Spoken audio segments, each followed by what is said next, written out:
So this is part tres because I have more to say. Um, so my challenge to the world or to whoever's watching this, even if it's one person, um, to challenge you to share love and light. I think if the world just shifted towards love and encouragement and stop being so judgmental, like this world will be a totally different place. Um, Letting your light shine, don't feeling like you have to dim your light. That's one of the things that I'm learning. um just because I'm coming with positivity and letting my light shine and I'm choosing to be positive and you're having a bad day does not mean that I need to dim my light. You are not finna break my spirit today. That's not going to happen. So just knowing through each situation that you have a choice and let your light shine, and you never know how it's going to affect somebody else. Another important thing is being vulnerable. Like nobody wants to admit the past feelings that they have or are currently having. And like when I look at the world, like that's a problem for me. Like people are out here killing themselves, like, and that's just the extreme situation. But if you see somebody struggling and you can identify with that situation and you've been through that situation, or somebody that has been through that situation and you can offer like concrete advice or help or whatever, help that person. Like you never know what people are going through. You never know what people are going through, and that may help somebody. And we're all human. We all have these feelings. I know we have Instagram and Facebook, and that's only a glimpse of what people see. But when people go home, no matter who you are, we deal with stuff. Um, and then, especially for the young girls, out there, I'm almost 30. And I think when you're like growing up and you're in your early 20s, even your mid 20s, you think that not necessarily like know everything but you feel like sometimes that you're supposed to have everything figured out. And it takes time to get to know who you truly are, what you like, what you dislike. And I don't care if you have a solid career, you're married, if you've been to college, like with those experiences, they're developmental and they shape you. And even if you have those things at an early age, you still don't necessarily know who you are. And for the young girls out there, take the time to, now,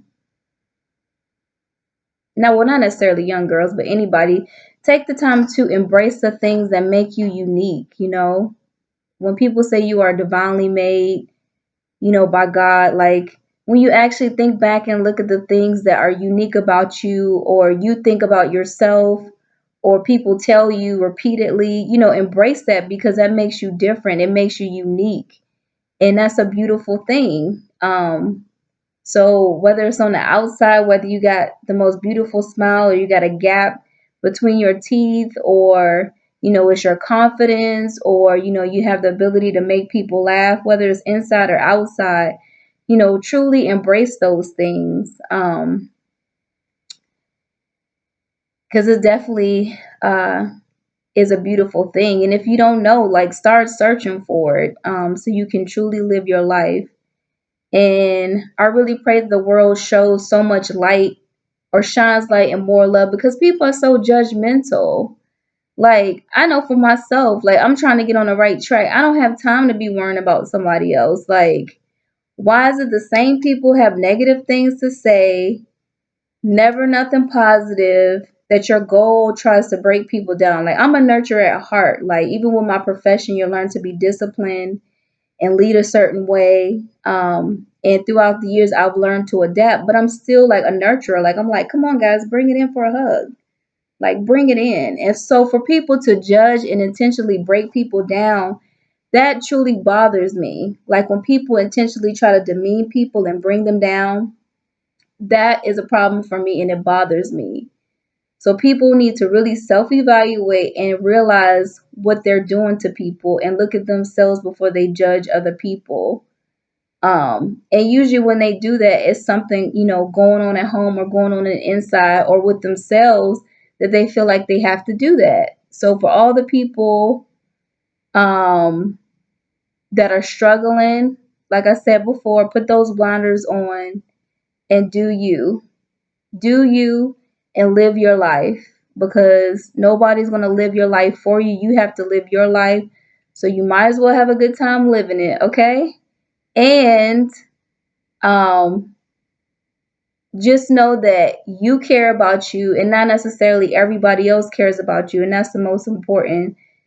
To close, my dad used to say, like, it's the truest thing. And I didn't really think anything of it until I got an adult. But like one of the many things that he said to me, because he be dropping that knowledge sometimes, this is like one of the major things that stuck with me. So in middle school, my dad is crazy. He was like, I'm gonna tell you, Ash, I'm gonna tell you, when you get out here, these people don't care about you. And the older I get, that's what I realize. They don't care about me, but I care about me, and that's what's most important. And I need to live my life, live with purpose, encourage others. And when others don't have a light, let my light shine, and try to get people to rekindle their light. So, um, thanks for letting me share. I can check it off my bucket list. And I hope that those who don't feel encouraged at the time feel encouraged now, to know that they're not alone, and that they need to be thinking about their peace, living with purpose, knowing that they are important, that they're unique and divinely made, and whatever makes them to embrace it, to be the best that they can be. So thanks for letting me share.